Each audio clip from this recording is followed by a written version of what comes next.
Right, everyone. Counsel to Nnamdi Kanu, one of the lead counsel to Nnamdi Kanu, Opara, Maxwell, is here to tell us more about the Nnamdi Kanu. The kind of money spent, somebody told me 750 million naira that was paid in prosecution of Nnamdi Kanu. I'm talking about each day he comes 4 senior advocates and a team of lawyers that were used to prosecute Nnamdi Kanu. Now, if you watch those that are facing bandits and terrorism charges in the Federal High Court, the people that are prosecuting them are coppers that are doing serving at the Minister of Justice. The chambers of the Attorney General. Now, we decided to concentrate in the things that we are doing. And I want to say that this particular funny convict and the sentence of Nnamdi Kanu is a blessing in disguise. I was surprised that about 5 serving judges, which I will not mention their names, Federal High Court, Court of Appeal and Supreme Court, serving, have taken this thing upon themselves. In fact, one even called me this morning. They have written grants of appeal and sent to us. So I continue to ask myself, does it mean that we still have some judges with conscience in this country? That was just concluded at the Federal High Court. Let's not forget that there are 2 more hurdles to be scaled by Nnamdi Kanu for him to really determine whether he will spend the rest of his life in imprisonment. He's in prison now for terrorism regarding his quest for breakaway of Biafra nation. But of course, Maxwell has continued to engage the media on so many matters concerning Nnamdi Kanu's case. A lot has been said about the Nnamdi Kanu's case.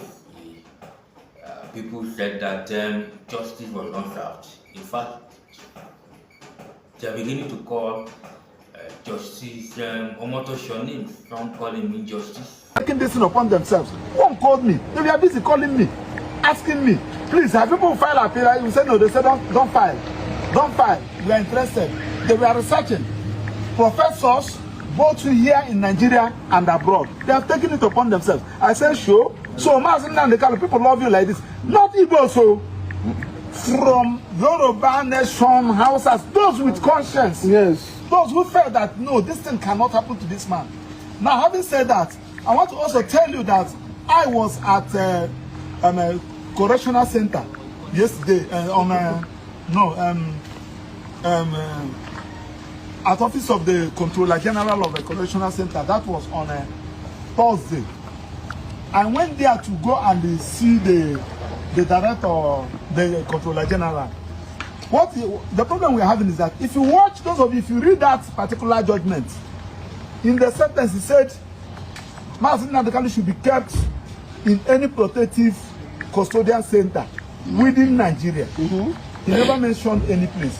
Now, the time we went to DSSS, because we went there, that was the sentence and the conviction and the sentence was done on the 20th. On the 21st, we went to that place. They told us that they have moved Nnamdi Kanu out.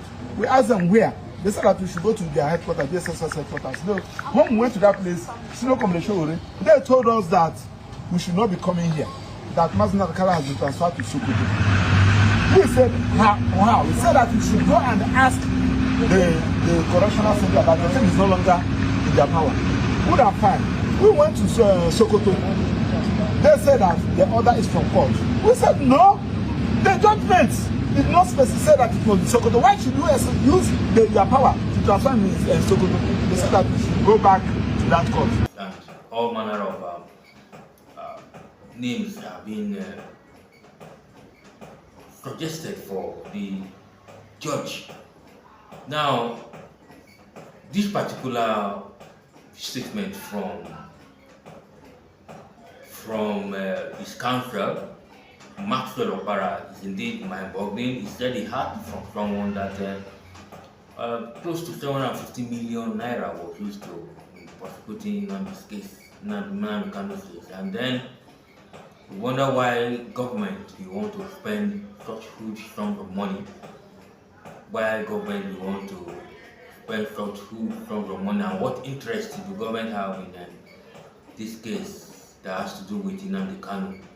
After all, there are others that have been clamoring for something similar in another style or in another way. So why is Nnamdi Kanu so different? But we have here in this video Maxwell Opara telling us huge sums of money that was used in prosecuting this matter, and then you begin to wonder how come government is able to spend such an humongous money in prosecuting one individual.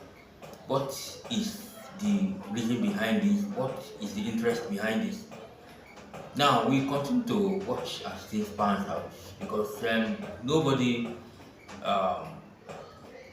should be happy with what government has done, of course, with regards to such amount of money. But if it is in government responsibility, if government believes its responsibility to ensure law and order, to ensure that Nigeria needs to be together forever, of course, one will not need to blame government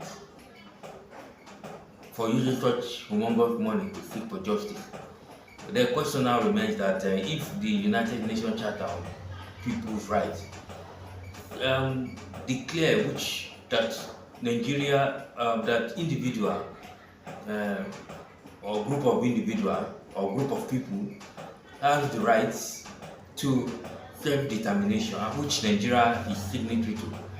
So why is the government so much more interested in forcing Nigeria together? Why is the government so much interested in ensuring that Nnamdi Kanu'S case is a peculiar one that shouldn't be treated with kid gloves? What's the government's interest in this matter? Why is government spending so much in keeping the nation together, spending such a humongous amount of money to get lawyers, to get senior advocate of Nigeria, to ensure that Kanu is locked up in prison for the rest of his life? What's your opinion on the matter? How true is this story? Remember, it's more or less like a rumor, even though the senior advocate of Nigeria, even though the Maxwell Opara confirmed it, it's more of a rumor. But of course, if that rumor is anything to go by, the question now is, why is government taking so much interest on the issue of Kanu? If you want to comment section, don't forget to like, share, and see another video.